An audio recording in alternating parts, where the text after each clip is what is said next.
S, வீடு, schools, hotels, store room இங்கெல்லாம் partition wall கட்டணும்னாலும் இப்போ பில்டிங் போனஸோட first choice Renocon Rapid Wall Panels. அமெரிக்க அதிபர் டொனால்ட் ட்ரம்ப் பாலியல் குற்றவாளி ஜெஃப்ரி எப்ஸ்டீனுடன் கொண்டிருந்த தொடர்பு குறித்து பல அதிர்ச்சிகரமான தகவல்கள் தற்போது வெளியாகியுள்ளன.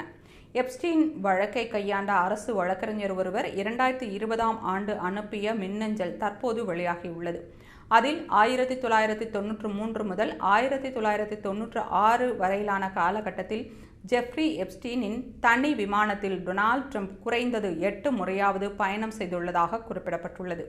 இந்த 8 பயணங்களில் குறைந்தது 4 பயணங்களின் போது எப்ஸ்டீனின் கூட்டாளியும் சிறை தண்டனை அனுபவித்து வருபவருமான கிஸ்லைன் மேக்ஸ்வெல்லுடன் இருந்துள்ளார். குறிப்பாக ஒரு பயணத்தில் ட்ரம்ப்பும் எப்ஸ்டீனும் அடையாளம் தெரியாத 20 வயது பெண் ஒருவரும் மட்டுமே பயணித்ததாக அந்த ஆவணத்தில் குறிப்பிடப்பட்டுள்ளது.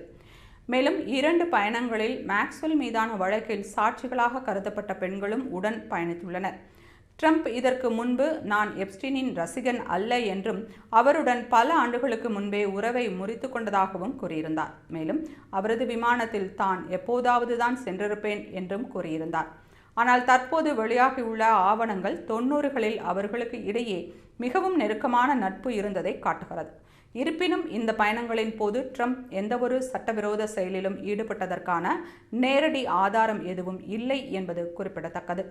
ஏற்கனவே பல வழக்குகளை சந்தித்து வரும் ட்ரம்புக்கு இந்த எப்ஸ்டீன் விவகாரம் தார்மீக ரீதியாக பெரும் பின்னடைவை ஏற்படுத்தியுள்ளது.